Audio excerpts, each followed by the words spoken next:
हल्का नामपल्ली के कुलहिन मजलिस इत्तेहादुल मुस्लिमीन के रुकन असम्बली जनाब जाफर हुसैन मेराज आज बाग आमा की शाही मस्जिद में नमाज जुमा अदा कर रमजान की आमद पर मस्जिद की तैयारियों का जायजा लिया और तफसील लोगों को बतलाई। बाग आम में अल्हम्दुलिल्लाह मैं जुमे की नमाज अदा किया और उसके बाद में यहाँ पे चूँकि तेलंगाना स्टेट के अंदर दो ही मस्जिद तेलंगाना स्टेट में जो गवर्नमेंट ऑनर मस्जिद है, एक मक्का मस्जिद है, दूसरा रॉयल मार्ग जो शाही मस्जिद बागआम के अंदर है। इसको तो नकीब मिल्लत बैरिस्टर असदुद्दीन अवैसी साहब की हिदायत पे सेक्रेटरीट में जो मीटिंग हुई थी, उस मीटिंग के अंदर अल्लाह के फजल करम से ये खादिम ने का शाही मस्जिद बागआम को भी वही दर्जा देना चाहिए जो स्टेट ऑनर दूसरे लोगों के जो भी उनके मज़हब के त्यौहार होते उसमें होते हैं। तो उसी तरह हमने शाही मस्जिद बागआम को मक्का मस्जिद के साथ देना चाहिए। यहाँ पे रमज़ान तरावी के लिए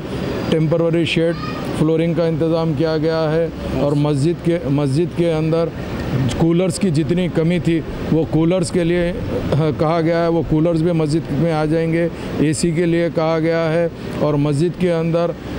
जो भी जानिमाज़ है उसके ऊपर वाइट कारपेटिंग के लिए कहा गया है। और मस्जिद में अल्हम्दुलिल्लाह जो वज़ू का हाउस है वो पूरा मुकम्मल हो गया है, फव्वारे के साथ, लाइटिंग के साथ में। इन सब से एक अहम मसला ये है कि ख़ास तौर से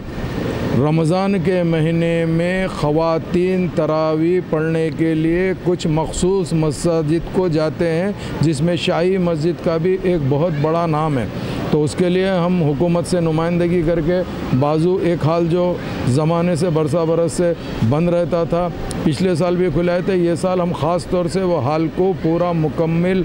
बनवा के वहाँ पे ख़वातीन के बैतुल खला वज़ू खाना का भी इंतज़ाम किया गया है। तो अल्लाह के फजल करम से वहाँ पे भी कूलर, लाइटिंग, सब चीज़ का इंतज़ाम है। मगर मैं हुकूमत से मुतालबा करता हूँ, चूँकि शहर हैदराबाद के अंदर कोई मस्जिद ऐसी नहीं है जहाँ रमज़ान के अतराफ़ अरक फ़र्ज़ करिए कोई इंसान अपनी फ़ैमिली के साथ कुछ काम से निकलता और नमाज का वक्त होता तो उसको नमाज़ पढ़ने के लिए कहीं जगह नहीं है। चूँकि बागआम की मस्जिद एक शहर के सेंटर में है, यहाँ पे हाल जो ख़वातीन के लिए रमज़ान के लिए खोला गया था, मैं हुकूमत ऑफ तेलंगाना से मुतालबा करता हूँ ये हमेशा के लिए ख़वातीन की नमाज के लिए अगर रख देंगे तो बेहतर होगा। उस हाल के अंदर बाथरूम भी बन गया, ख़वातीन के वज़ू खाने भी बन गए और सबसे बड़ी चीज़ ये है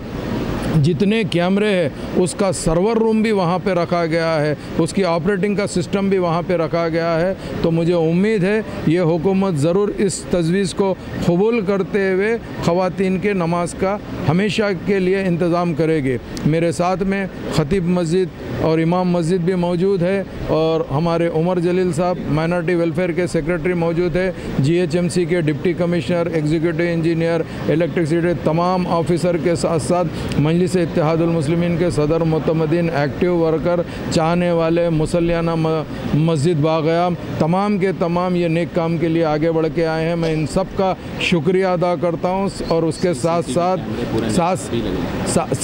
साथ साथ इलेक्ट्रॉनिक मीडिया और प्रिंट मीडिया के शुक्रिया के साथ साथ एक अहम ऐलान ये है कि CCTV कैमरों का अभी इंतज़ाम किया गया है। चूँकि आज शहर में हुकूमत चाहती है कि हर पुलिस स्टेशन में CCTV कैमरे है, उसके साथ साथ हम ये चाहते हैं कि हर इबादत गाह में CCTV कैमरे की बहुत ज़रूरियत हो गई है। चूँकि पिछले टाइम पे आपने मक्का मस्जिद का भी हादिसा देखा है, इसीलिए अभी CCTV नए कैमरे लगे हैं। उसका ऑपरेटिंग का जो रूम है वो भी बनाया गया है, वहाँ पे एक परमानेंट ऑपरेटर बैठा रहेगा। तो इंशाअल्लाह ताला और भी जो भी मसाइल आएंगे उसको आगे बढ़ के मजलिस इत्तेहादुल मुस्लिमीन नकीब मिल्लत बैरिस्टर असदुद्दीन अवैसी साहब की सदारत में हबीब मिल्लत जनाब अकबरुद्दीन अवैसी साहब की ख़ास क़यादत के अंदर आगे बढ़ के काम करेगी। बहुत बहुत शुक्रिया।